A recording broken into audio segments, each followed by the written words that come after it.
Olá, alunos do sexto ano do ensino fundamental, sejam bem-vindos à nossa aula de ensino religioso. Eu sou o professor Renato Souza, do componente Ensino Religioso, e vou caminhar com vocês por essa belíssima trilha da nossa disciplina. O que temos para a aula de hoje é a aula 7, revisão e avaliação.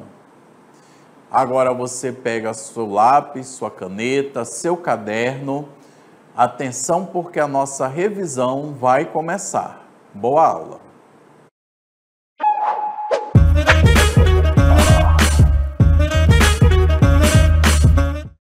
Então, nessa nossa aula, nós vamos revisitar pontos importantes que vimos nas aulas anteriores, os pontos mais marcantes, que precisamos realmente aprender para adquirir essa cultura básica de convivência na sociedade e, sobretudo, de convivência com essa diversidade religiosa que nós temos presente no nosso dia a dia. Uma diversidade religiosa que muitas vezes se faz também presente na sala de aula. Por exemplo, aí entre vocês, com certeza nem todos os alunos pertencem à mesma igreja. E às vezes os alunos não pertencem à mesma igreja do professor que está presente aí com vocês. E com certeza nem vocês, nem o professor e nem eu, professor ministrante, pertencemos à mesma igreja. Então, só dentro do cristianismo há uma diversidade aqui. Dessa forma, é muito importante a gente ter atenção nas aulas, nos conteúdos que nós estamos tendo em ensino religioso, para que nós possamos aprender a conviver nessa diversidade, fortalecer os nossos laços de amizade e de companheirismo. Então, vamos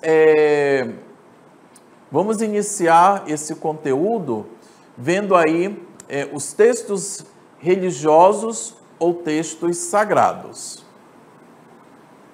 Os textos religiosos são todas as mensagens e os ensinamentos transmitidos aos membros de uma religião por meio de expressões artísticas, música, dança, pintura, por meio da oralidade, a palavra falada, ou por meio dos livros. Vamos nos deter brevemente nesse parágrafo. Vocês estão vendo que nós temos aqui um parágrafo dedicado aos textos religiosos e outro dedicado aos textos sagrados. Os textos religiosos, como eu falei, são mensagens e ensinamentos. Como é que se dá essa mensagem e esse ensinamento, a transmissão de tudo isso? Pode ser feito por meio de expressões artísticas, que são as músicas religiosas, os ministérios de louvor, os cantores, os padres que cantam, né? As freiras, né? Tem algumas freiras que são cantoras também. Por meio das danças, às vezes nas nossas igrejas nós temos os ministérios da dança, a pastoral da juventude que também dança, que também brinca, pinturas, os quadros, às vezes vai na casa da nossa avózinha, tem um quadro de Nossa Senhora lá, então são representações artísticas que nos transmitem mensagens daquela religião. Por meio da oralidade, da tradição oral, os ensinamentos que nos são transmitidos de forma oral, os sermões do padre, a pregação do pastor, o ensinamento religioso que a nossa avó nos dá, que o nosso pai e a nossa mãe nos dão. Ou por meio dos livros. Aí aqui entram os livros de oração, os livros de estudo bíblico, os livros da novena, os livros que falam das diversas realidades, diversas dimensões da nossa religião. E aqui no parágrafo seguinte, os livros sagrados. Aí a história muda um pouco, né? Esses livros sagrados, eles são considerados sagrados e inspirados. Isso aqui é importantíssimo. Inspirados pelas divindades. O que são as divindades? são os deuses. São os deuses, né? Os deuses, ou Deus, para quem é monoteísta, vai inspirar os autores sagrados a escrever a sua palavra para os seus religiosos, para os seus seguidores, né? Esses livros, eles estão o quê? Em formas de rolos, de pergaminhos, de encadernação, como os livros físicos que nós temos hoje. Então, isso é muito importante. O livro religioso, ele necessariamente não é inspirado por Deus, né? É um livro que é ali feito por algum estudioso, por algum membro da religião. Os livros sagrados, que nós vemos no parágrafo abaixo, são aqueles que são já inspirados por Deus. São escritos por algum profeta, por algum apóstolo, por algum discípulo, por alguém que tem uma conexão direta com Deus, tá bom? Essa é a principal diferença. Vamos seguindo. Então, aqui nós temos os livros religiosos. O livro religioso, nem sempre ele é considerado divinamente inspirado, acabei de falar disso. Porém, contém ensinamentos, conhecimentos importantes para a religião. Exemplo, nós temos aqui o livro de documentos ou livro de história da religião conhecida como confucionismo. É um livro que contém ensinamentos da religião, né, do confucionismo, mas não foi inspirado nem foi revelado por uma divindade, né? Ele simplesmente, alguém que segue essa religião, resolveu escrever ali, fazer um compêndio dos ensinamentos daquela religião, né? Fez o livro e colocou esse livro à disposição da sua comunidade religiosa. É como, por exemplo, o padre da paróquia resolve fazer um pequeno catecismo, né? Um compêndio da fé católica e distribui ali para os seus paroquianos. Ou o pastor faz um livro devocional, um livro de oração e coloca ali à disposição dos membros da sua congregação. Tá certo? Vamos seguir.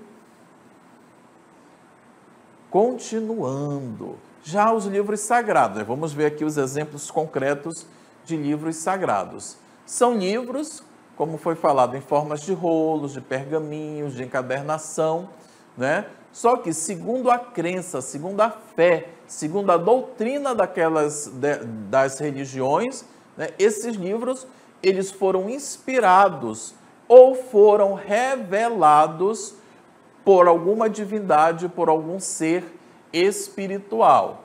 Aí nós temos aqui dois exemplos. Nós temos o Alcorão no islamismo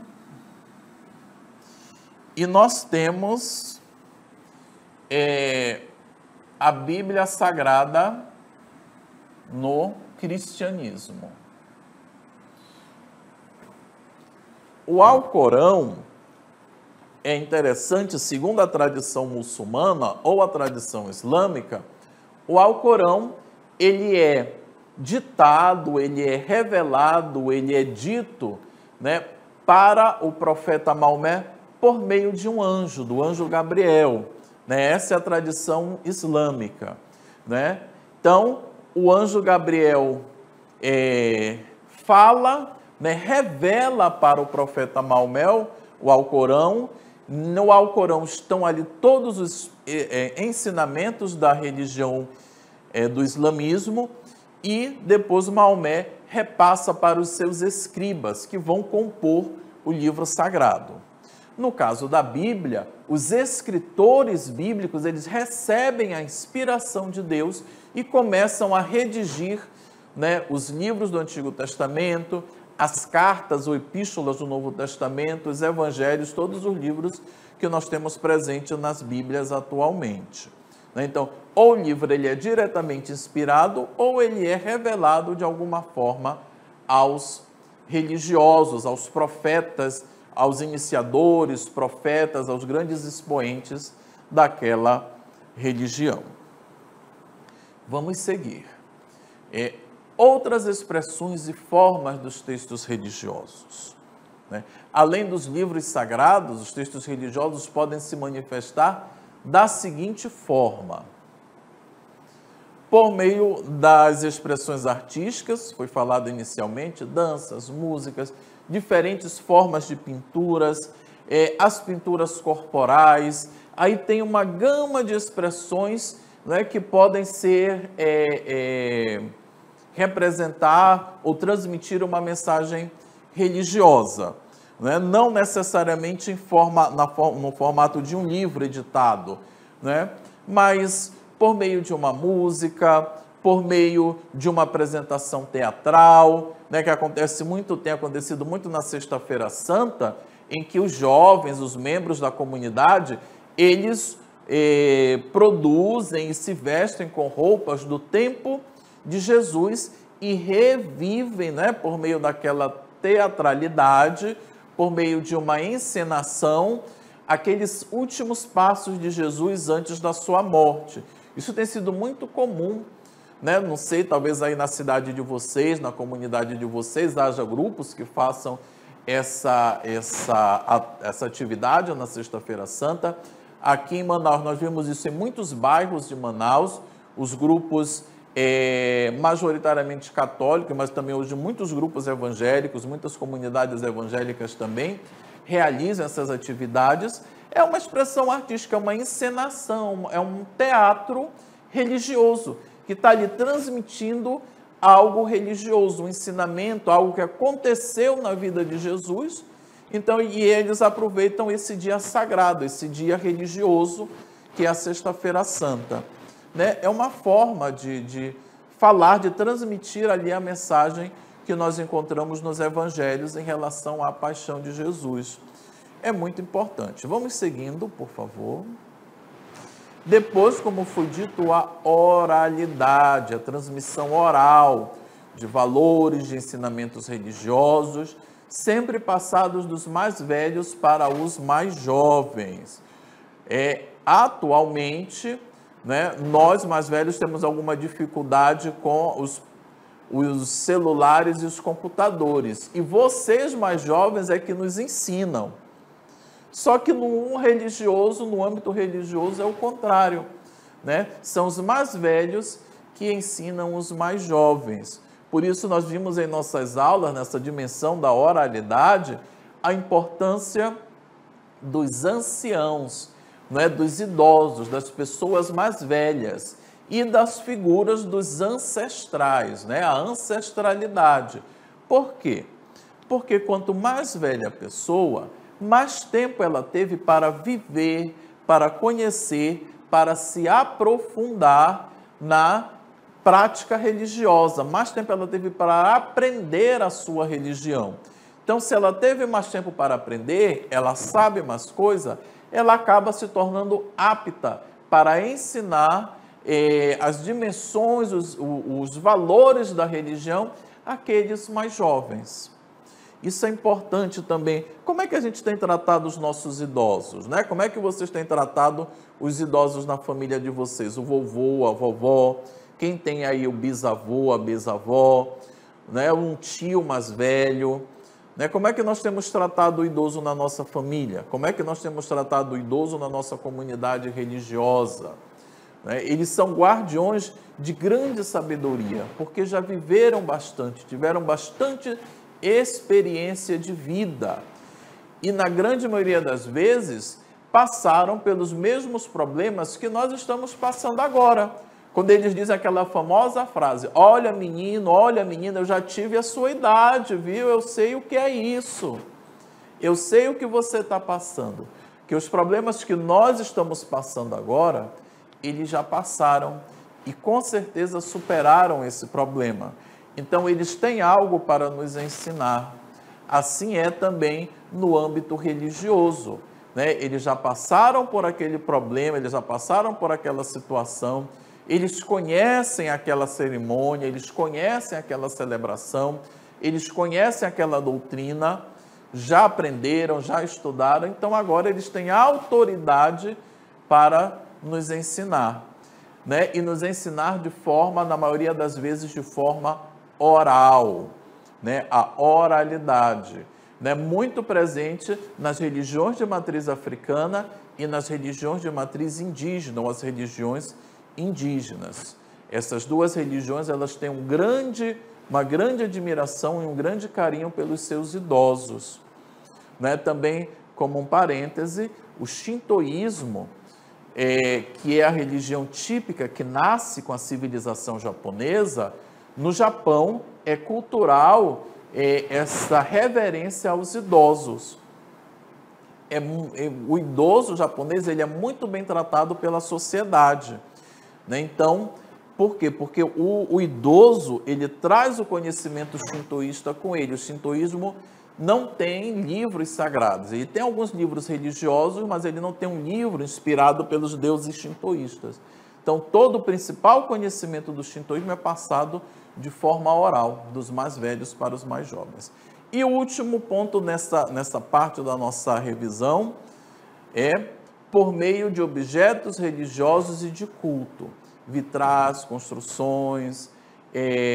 Nós poderíamos acrescentar nesses objetos religiosos, por exemplo, os utensílios usados na ceia do Senhor, na missa, na Eucaristia, né? Os vasos sagrados, o cálice, o recipiente que está o pão, né? Por exemplo, a gente não pode pegar o cálice que é usado no culto de Santa Ceia para tomar Coca-Cola, né?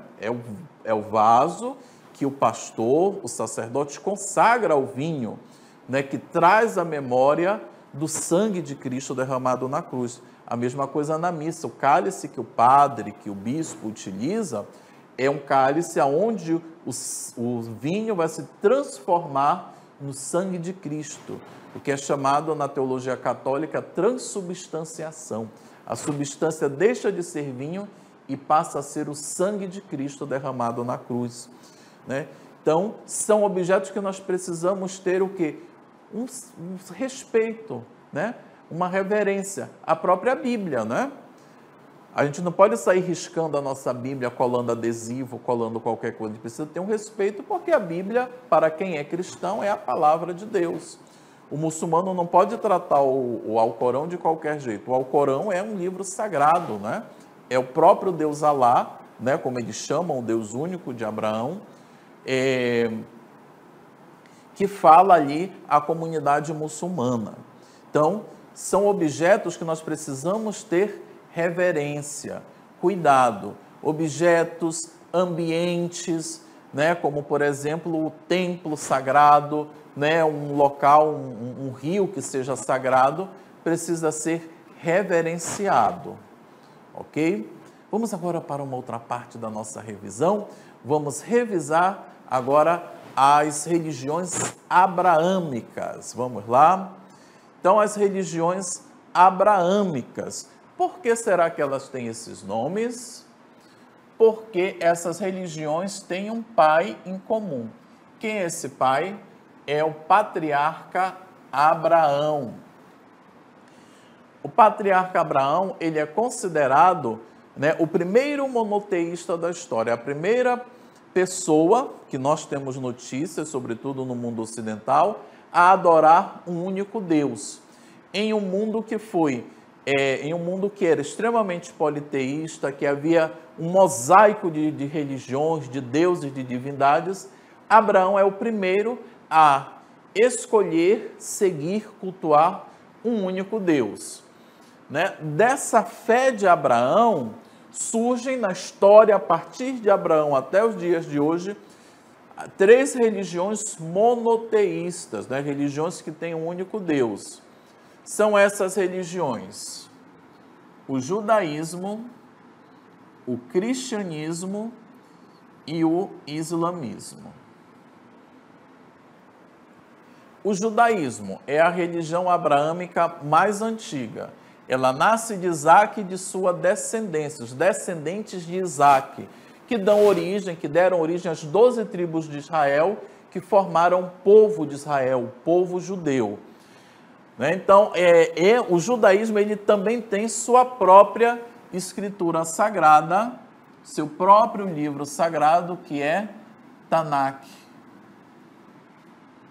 Do povo judeu, desse povo, descendente de Abraão e de seu filho Isaque, nasce Jesus de Nazaré, que é um judeu palestino, e vai reunir, Jesus será considerado um mestre, né, um sábio, e vai reunir ao redor dele 12 discípulos. Esse grupo de Jesus que forma o cristianismo terá a Bíblia como livro sagrado. E alguns séculos depois, o profeta Maomé, descendente também de Abraão, né, vai dar início ao islamismo, que terá o Corão ou Alcorão como livro sagrado. E agora vamos ver também outras religiões que têm o seu próprio livro sagrado, né, que possuem seus próprios livros sagrados. No Oriente, nós vimos nas nossas aulas o hinduísmo, uma das religiões mais antigas do mundo. Eles têm os Vedas. Veda é a palavra é uma palavra de origem no sânscrito, que quer dizer conhecimento. Temos também o taoísmo, uma religião de origem chinesa, que tem como uma das suas principais escrituras sagradas o Tao Te Ching, o livro do caminho e da verdade. Temos também o confucionismo, que tem um conjunto de textos confucionistas, né? O I Ching, ou o Clássico das Mutações, ou Livro das Mutações, o Clássico da Poesia, o Livro das Canções, o Livro de Documentos, ou Livro de Histórias, o Livro dos Ritos e os Anais da Primavera e Outono. E o budismo, que é a religião oriental mais conhecida no Ocidente, que tem o Pali Tripitaka ou Tripitaka, os 3 cestos do conhecimento. E, finalizando, nós temos as novas formas de entender a mensagem, a figura de Jesus Cristo. A Igreja de Jesus Cristo dos Santos dos Últimos Dias, que além da Bíblia como nós a conhecemos, tem o livro de Mórmon, e o Espiritismo, o kardecismo, a doutrina espírita, que possui a codificação espírita, um conjunto de livros que guarda a essência dessa doutrina espírita, que foi revelado pelo mundo espiritual ao sábio, ao professor francês Allan Kardec. E essa codificação espírita é um conjunto de livros. Vamos ver aí os livros que compõem a codificação espírita? São o Livro dos Espíritos, o Livro dos Médiuns, o Evangelho segundo o Espiritismo, Céu e Inferno e a Gênese. Esses 5 livros contêm a essência da doutrina espírita e que depois vai dar continuidade a esse importante grupo religioso. Concluindo, né, cada uma das várias e diferentes religiões vai, segundo a cultura, a época em que surge, formar as suas tradições. E dentro dessas tradições estão os seus textos religiosos e sagrados. Das formas mais variadas, as religiões vão transmitindo seus conhecimentos e seus valores e vão se mantendo vivas na história do povo. Né? Da forma como os meios que a religião tem, é que ela vai formando, é que ela vai construindo suas tradições. Sejam elas as tradições orais, sejam elas as tradições escritas.